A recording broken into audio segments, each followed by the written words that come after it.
Hi everyone, and welcome to this week's episode of Low Season Traveller Insider Guides. I'm your host, Jed Brown, founder of Low Season Traveller, and this week we head over to Greece as we're joined by George Eliades, who is the founder of SEEZ Travel, a luxury operator who provide world-class personalised travel experiences throughout Greece. A native Greek, George has a deep passion for his country and also for the exceptional attention to detail which he places on every single itinerary which SEEZ Travel creates for their clients. There's still so much uncertainty in the world right now, but one thing which I can be quite certain of is that Greece clearly has way more to offer for low season travellers than I ever imagined. Enjoy. So George from SEEZ Travel, it is wonderful to have you on the Low Season Traveller Insider Guides podcast. Welcome.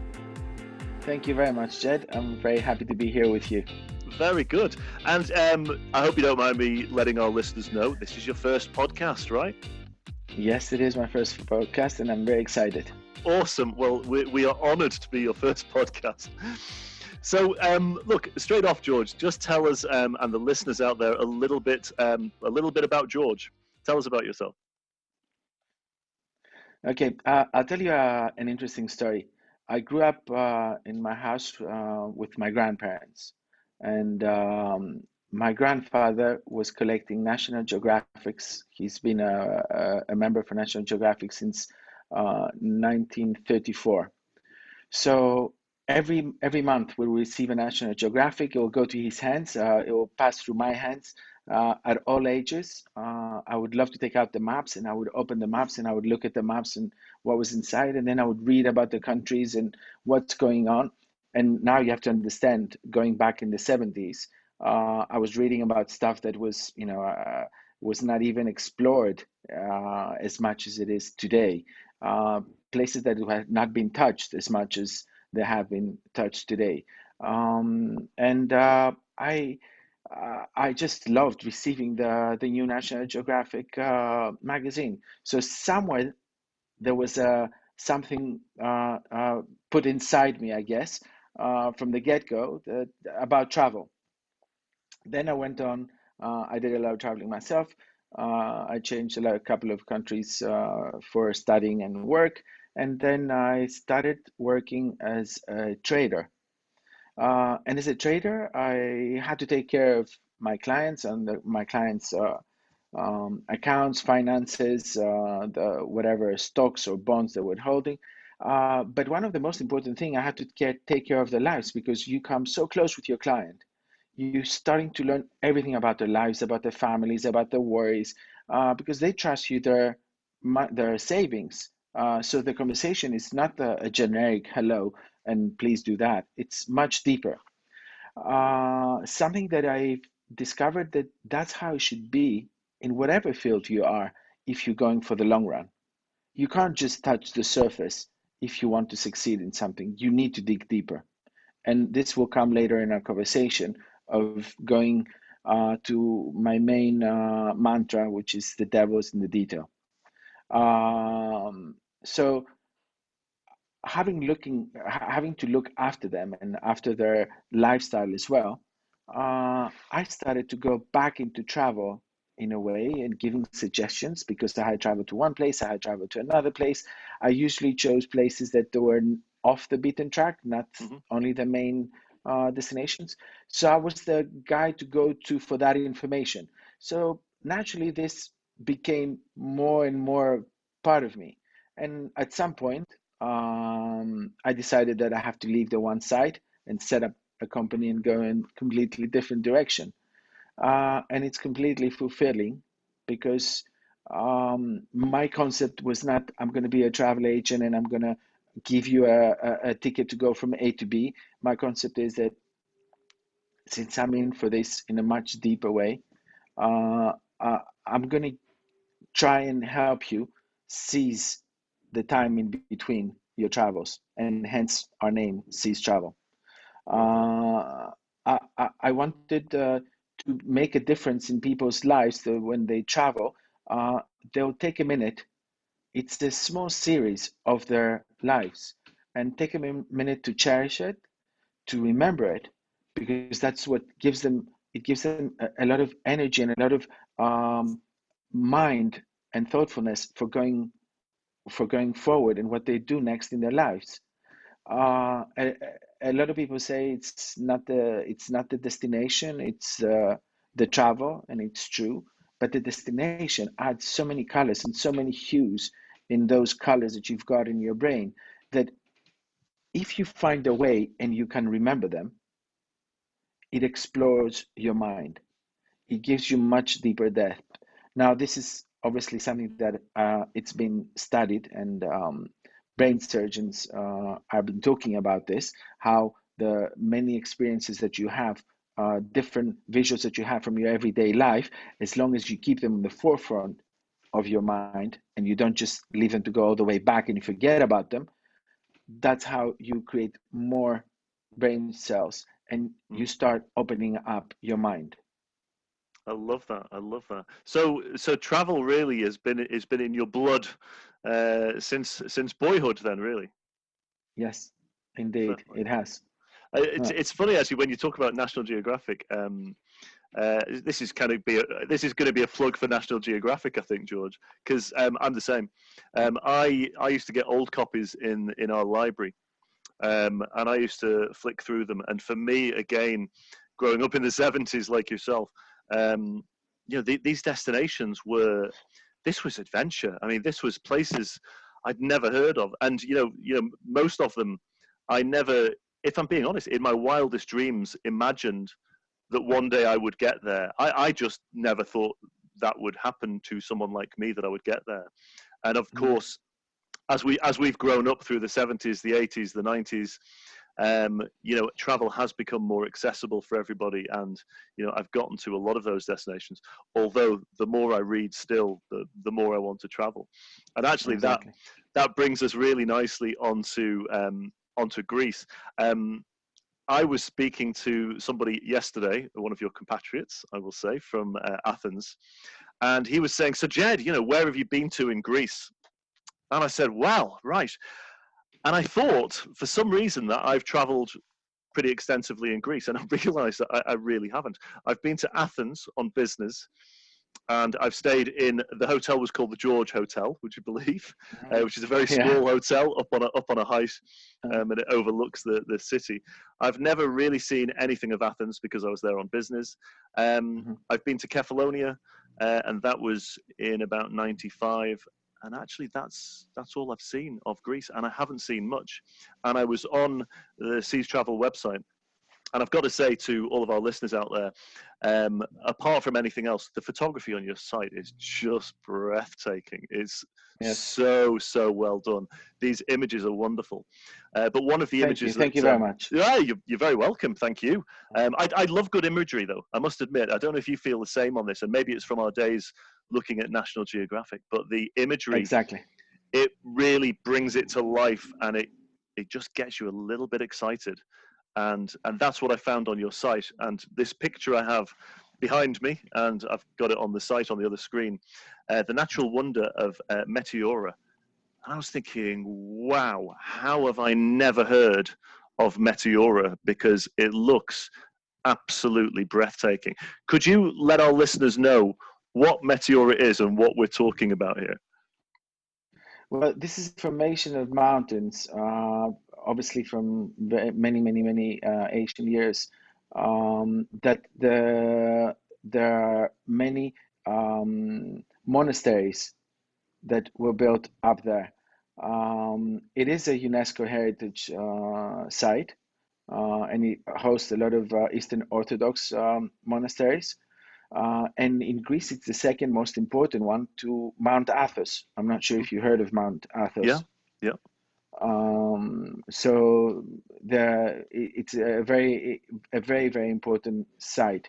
Now, a lot of people do visit Meteora. Mm-hmm. The truth is that there is a lot of hiking, and there's a lot of we do take a lot of people over there, and you can see that um, everybody, a lot of people that would like to read and want to see something different about Greece, they would probably have it on their list, whether it's a bucket list or just a flyby. What is important is that the whole experience about Greece for us. is not just the beach and the sun, which when we first started talking, it was a natural bond because everybody thinks of Greece as a sunny place to go to the beach and relax and have a nice margarita. But there's so much more, and there's so much more color into Greece. And fortunately, it's not in the high season, it's in the low season. And that's when you need to go and see it, and that's what you can experience because the photograph you have behind you, it's obviously not in the summer months Hmm. because you see how green it is. Yeah. And in the summer months, Greece tends to dry up. Some of the areas in Greece, especially towards the south. This is not so much towards the south, it's in the middle of Greece. It's 4 hours drive from Athens. Hmm. Um, uh, and the higher you go all around Greece, you wouldn't believe the colors that you would see. I mean, the images you saw already on our websites, I'm sure it opened your appetite, but there is so much more to the just the sandy beaches Yeah. that one can do. Absolutely. Uh, It interests me that when I was looking at that photograph, um, and I'm going to do this as an experiment on social media. I'm actually going to post this photograph, and I'm going to say who can tell me where it is. And I just wonder what kind of destinations people will guess, because it's not what you would first think of when somebody says, "Hey, go and travel to Greece and experience Greece, the wonders of Greece." It's just not what I would have expected. I don't know where I would think it would be, but I wouldn't have guessed Greece, and it just looks breathtakingly beautiful. So is it really sort of more for the sort of the hiking and the outdoor side to get to it? Is it difficult to get to? no, it's very easy to get to. It's a 4 hour drive from Greece, from Hmm. Athens, sorry. It's on a highway, which is a pretty new highway. So it's an easy drive. There are buses, train. There's a train that goes up to a certain point, and then you catch a bus to go there. And we bring a lot of people there by. They can go by car. We even do a heli flyby Hmm. that you can see, but it's Nice. magical if you have to walk all the way. There's so many stairs that you go all the way up. I mean, it's breathtaking. Yeah, I bet, and rewarded with incredible views when you get to the top as well. Exactly, Absolutely. exactly. So, where else do you recommend people travel to when they're considering planning a trip to Greece? Well, there are many places, but I'll give you an interesting story.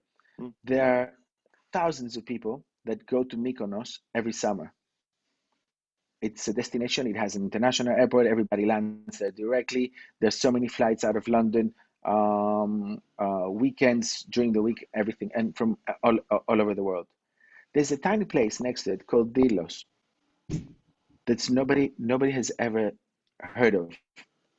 Delos is supposed to be the center of the earth. Oh It wow. has an amazing energy. Um, and at some point, it was also the Bank of Greece in the ancient times was held there. Yeah. Um, it has some ruins. You can only allow to visit. It's an archaeological site. Hmm. It's a stone throw away from Mykonos. It's maybe 10 minutes by a small boat to go there. And the energy that you get from the ruins over there, it's something incredible.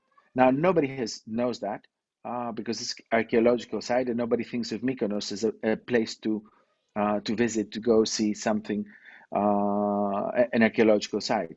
We take people there. We advise them to go early in the morning, Hmm. sunrise, which is an amazing time to to travel anywhere if you start at sunrise. Yeah. The colors that you see and the tranquility and the calmness of Earth itself, it's amazing. So we take them there early morning by boat, and then we have a yoga instruction and instructor, and they do yoga on this magical and full of energy place. So you gather all the spirit and the center of the earth, the energy that you get, and supposedly that's why Mykonos is so popular and so successful because it is the center of the world and it is the place and it has this magical energy all around it. which Mykonos also has. I'm just saying this is a small example that Yeah. Greece has so many things to offer that it's right in the spot of the most popular place, and nobody knows about it. Every meeting I go to, Jed, and I mentioned Vilos, everybody's listening to me with their mouths dropped, and they don't know that this thing existed. They That's themselves have crazy. been to Mykonos and they didn't. Um, from there, I'll take you from the south part. I'll go all the way to the top, the northern parts of Greece. That they are also amazing. They are known most for the Halkidiki areas. Again, sandy beaches, beautiful waters, uh, very scenic. Uh, and there's across that side of Halkidiki, at the top corner, as you look at Greece on the left, Hmm. it's Ioannina with some amazing lakes that it's a secret paradise. Wow. These lakes, you wouldn't believe that these lakes are. You wouldn't believe that you're in Greece. I drove there, and I myself thought that this is not Greece. The first time I went there, the colors, the lakes, the birds, the life that you see over there, it's amazing. Wow. Again, not many people know about that. Obviously, if you go in the summer, the average temperature, because you're up high, it will be in the 20s and not in the 40s. Hmm. So it is much better. It's low season for them at that time Yeah. to go in the summer months, because nobody wants to go in the mountains in the summer months. But the lakes, you can swim over there, and the proximity to the beach is not that far. You can just drive as you do in other places. It's just Wow. not your typical island. Yeah. And then from going all the way up north, I'll go all the way down south in the Peloponnese. There's just the whole Peloponnese. It it's it has all the amazing cultural sites. You've got Olympia with where you get the light for the Olympic um, the Olympics all around the world. That's where they ignite the fire where it starts from. Yeah. And the sites all around, it's just breathtaking. Now, if you go during the summer months, you can't really see why it's breathtaking because there's so many thousands of people in front of you. Yeah. You can't really see anything. Yeah. Obviously, a lot of things that we take for granted, whether it is the level of service, the time that you have to wait, the temperature, everything becomes a little bit more uncomfortable. Mm. Uh, you need to think that in the June, July, August months, our average temperature would be in the high 30s Yeah. Celsius. So most of these sites are visited in the morning, so noontime. So 12 o'clock, which is the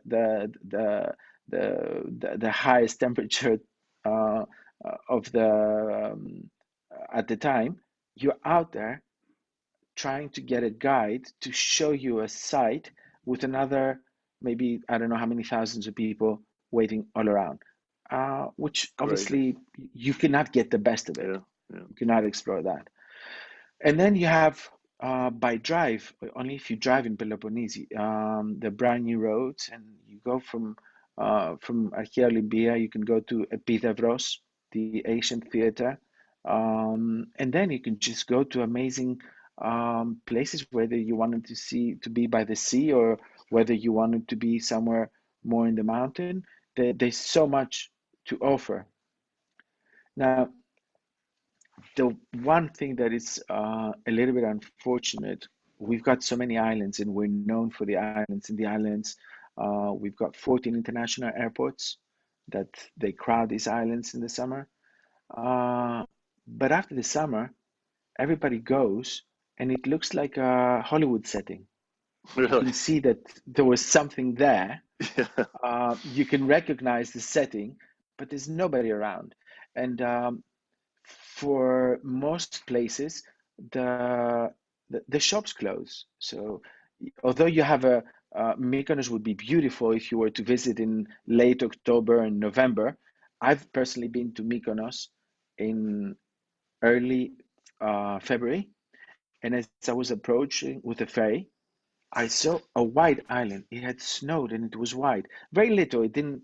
It wasn't like Yeah. centimeters high. It was very little. But I've never seen it white. And I arrived in this white island, and I went all around, and it was amazing. I mean, if you want to see something, and it's not just the beach that you're looking for, the place is there. It's just that the people are not there, which Yeah. makes it really sad.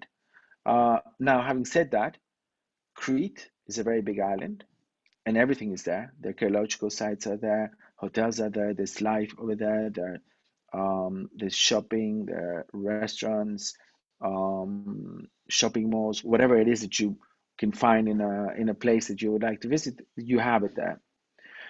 The same with Rhodes.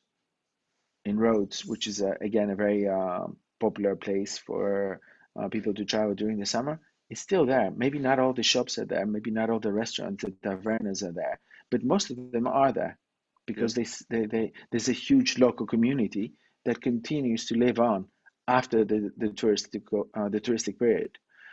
Same with Corfu, Zante, even Halkidiki and other places.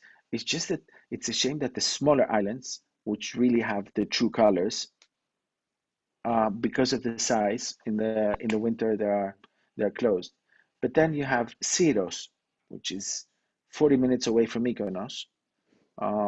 It has 25,000 inhabitants, so it's the capital of the Hmm. Cyclades. So there is a lot of there are many things. Everything is open. The tavernas are all open up. The beautiful little cafes and bars and the shops that they have.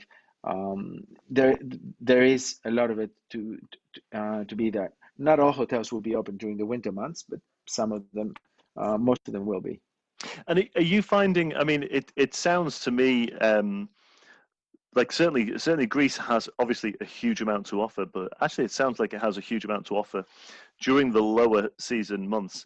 Um, at SEEZ Travel, are you finding that there are increasing number of your clients that are seeking to travel during those low season months to to get a different experience, should we say, from the height of the summer experience? Well, as you saw from our website, and you see the what how we position, we do want to attract people in the low seasons a lot, and we do see a movement. We are trying uh, to to serve an appetizer to our viewers and to our the people that will see our newsletters or the way that we see Greece, because there's so much to offer in much better quality. Athens, for example, Athens in the off-season months, it's a vibrant city, a European city, a European capital. So many things are going on from concerts, shows, um, entertainment, lifestyle, even a little bit of sports for the sports fans. There is a lot of things happening. So it's a 4-hour radius flight Hmm. from a pretty large radius in Europe. You can go for a long weekend. Um, it's you see all the locals the way they go out, because the locals in the summer they will probably not be out as much because Yeah. they'll disappear and they'll leave room for the tourists to be, and you become part of the Athenians, which is an amazing color to have. And we've seen that everybody that we've brought and we suggested and they listened to us and they came, they all loved it. Yeah. The farm trips that we have done in the low season months, they were all amazing. Everybody loved it, and people were saying, "My God, we never knew that Athens, there was this part of Athens," you Yeah. know. So yes, I find that there is a movement towards that.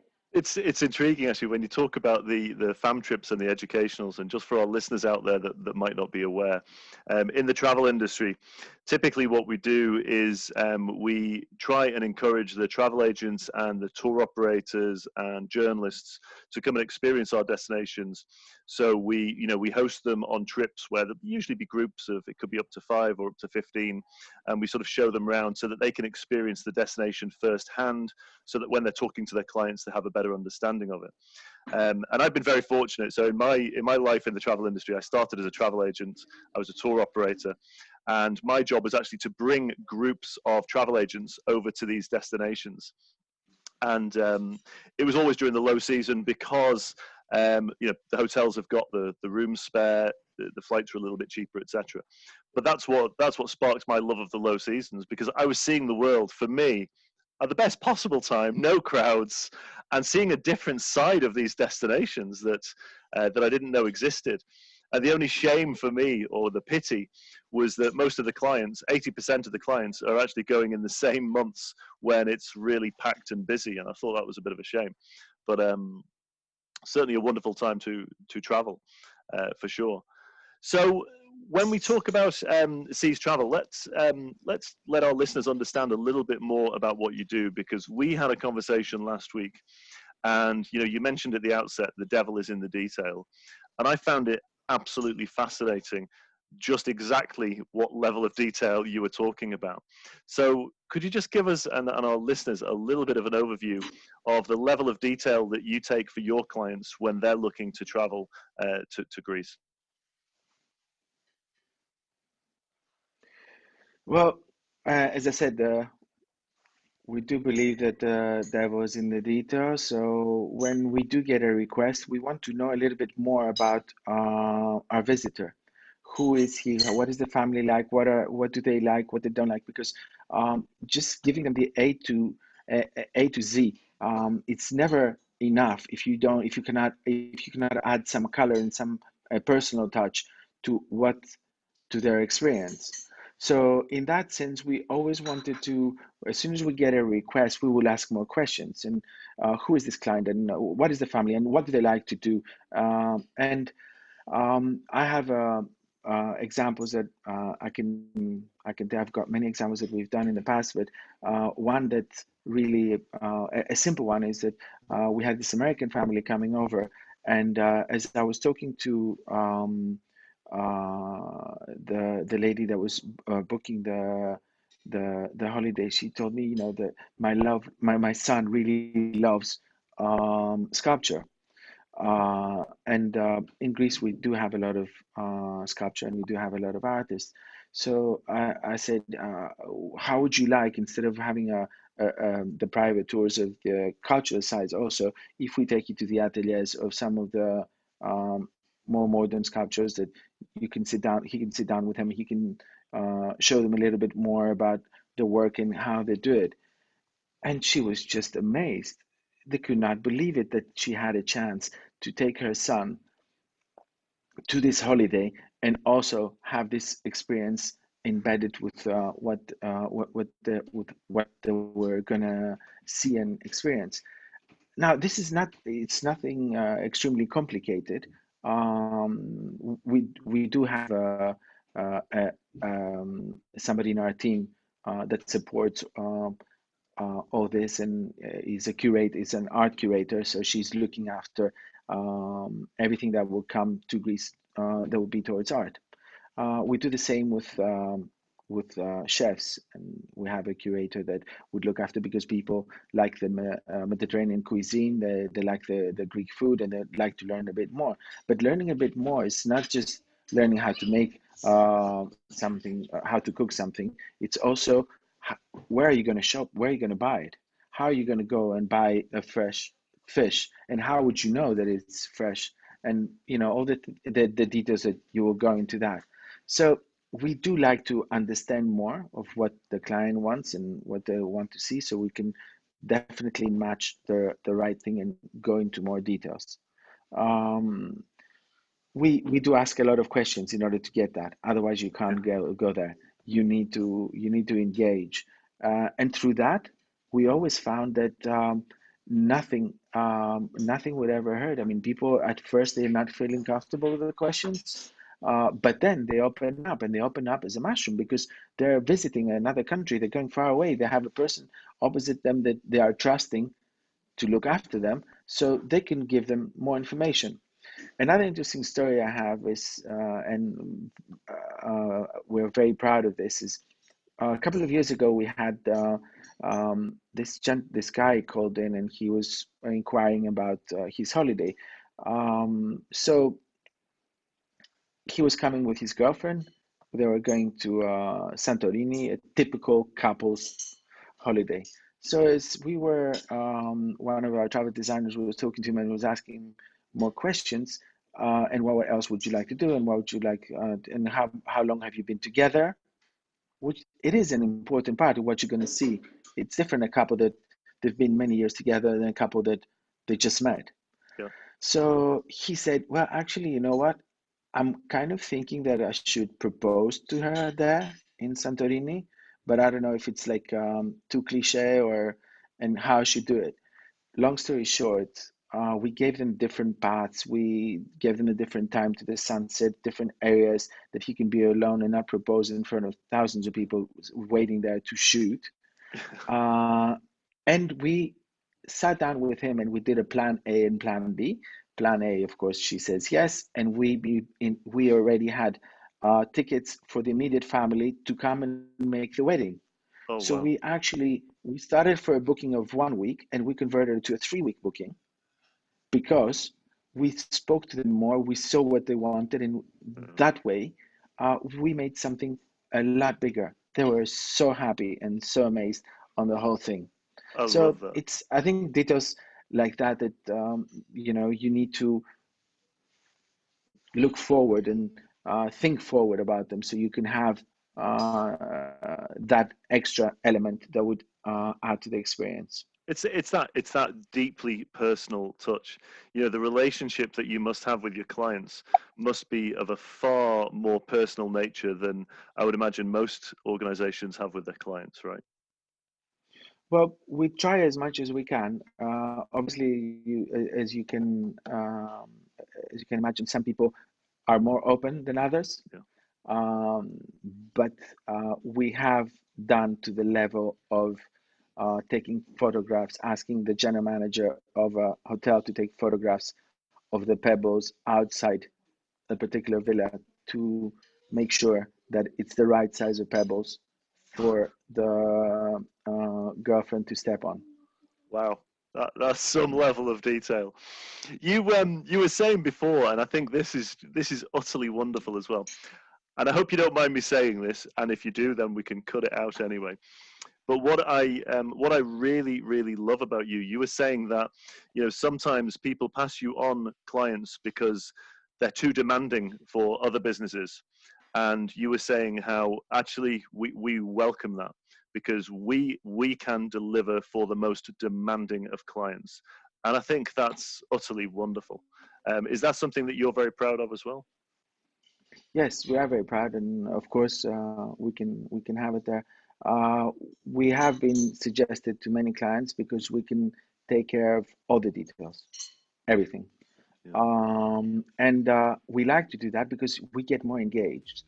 We understand more what we do, and we love what we do. All of my team, we are all passionate about Greece. We're passionate about what we do. We're passionate about travel, but we're passionate to have a little bit more information and to do something different and to make sure that you go back home with an experience and that you have seized your time in between. On that note, that's a brilliant note to finish on. I was going to say we're just reaching the end of our time.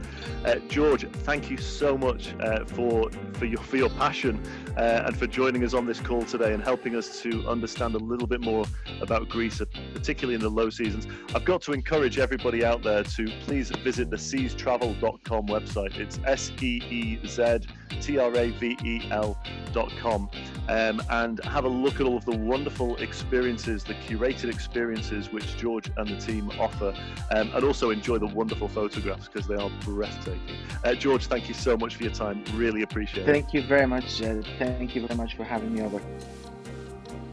So there you have it. Sincere thanks again to George for taking the time to share his experiences with us this week, and I think we'll definitely be inviting him back in the future to look more specifically at each of the destinations discussed today.